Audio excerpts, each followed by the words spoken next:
जय श्री राम। मैं हूं आपके साथ आपका अपना आचार्य राज मिश्रा। और जो आज उपाय की बात करने जा रहा हूं ना, ये उपाय साधारण नहीं है। ये उपाय रुद्र संहिता का है। ये उपाय स्वयं ब्रह्मा जी के मुख से जो नारद जी को बताया गया उपाय है, जो देवाधिदेव महादेव ने स्वयं ब्रह्मा जी को बताया है और ब्रह्मा जी नारद जी को बताते हैं, वो रुद्र संहिता के अंतर्गत अंकित उपाय बता रहा हूं। क्या है आखिर ये? अगर मृत्यु का भय लगता है, डर लगता है हमेशा कि मेरा तो शरीर खत्म होता जा रहा है, मेरा शरीर गलता जा रहा है, मुझे मृत्यु आ जाएगी, मेरी उम्र लंबी नहीं है, ऐसी बातों को लेकर बहुत लोग परेशान रहते हैं। अधिकतम लोग पूछते हैं मेरी आयु तो अभी है ना। आपको लगता है कि मेरी शरीर जर्जर हो जाएगी, मेरी शरीर बूढ़ी हो जाएगी, मेरा कोई सहायता करने वाला नहीं है, मेरे शरीर का रोग दूर नहीं हो रहा है, मेरे शरीर में निरंतर पीड़ा हो रही है, तो यह उपाय आपके लिए बहुत लाभप्रद है।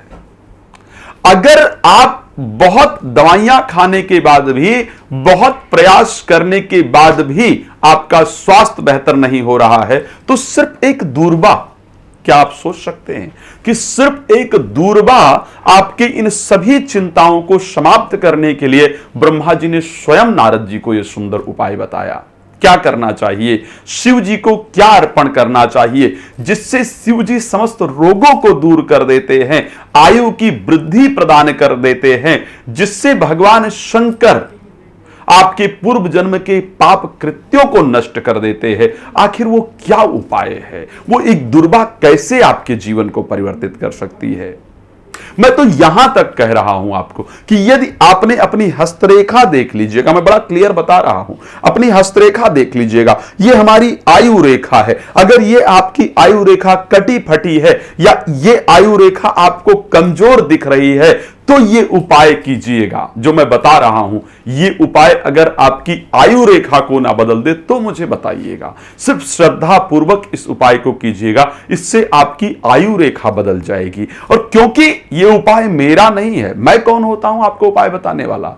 ये तो स्वयं ब्रह्मा जी ने नारद जी को सजेस्ट किया और नारद जी ने हम सब तक पहुंचाया, और मेरा प्रयास है कि वो उपाय आप सब तक पहुंचे जिससे मेरे जो दर्शक हैं उनको लाभ प्राप्त हो पाए।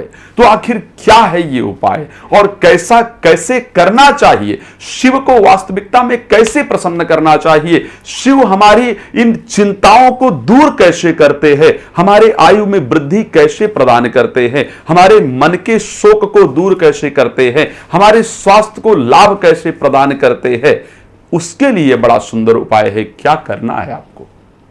बड़ा सुंदर उपाय बता रहा हूं। दूर्वा घास कहीं भी आपको बड़ी आसानी से मिल जाएगी, बड़ा मुश्किल नहीं है। किसी पार्क में चले जाए दूर्वा घास आराम से मिल जाती है।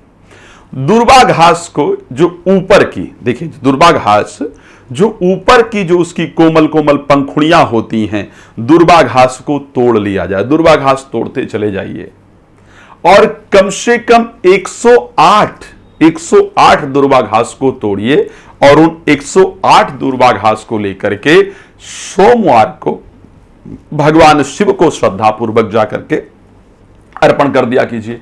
108 दूर्वा घास को लीजिए और सोमवार को जाकर के देवाधिदेव महादेव भगवान शिव को श्रद्धा पूर्वक अर्पण कर दीजिए और उनसे श्रद्धा से बस एक प्रार्थना कीजिए, प्रभु जाने में अनजाने में, इस जन्म में या पूर्व जन्म में यदि मुझसे कोई भूल हुई है जिसके कारण मेरे शरीर का रोग दूर नहीं हो रहा है, मेरी आयु में किसी प्रकार की दिक्कत है, मेरे मन में हमेशा अपनी आयु को लेकर के भय बना रहता है, उस भय को दूर करके मुझे अभय प्रदान कीजिए, मुझे प्रसन्नता प्रदान कीजिए। बस ये साधारण सा उपाय आप करके देख लीजिए, आपकी आयु में वृद्धि होगी, आपके शरीर का रोग दूर होगा और मैंने प्रत्यक्ष प्रमाण कहा है कि आप अपनी हस्तरेखा में परिवर्तन देख पाएंगे। और ये मैं नहीं कह रहा हूं, ये मेरा उपाय नहीं है, ये विंध्येश्वर संहिता और रुद्र संहिता का उपाय है जो भगवान शिव अपने मुख से स्वयं कहते हैं। चलिए अब इस कार्यक्रम को मैं विराम दे रहा हूं।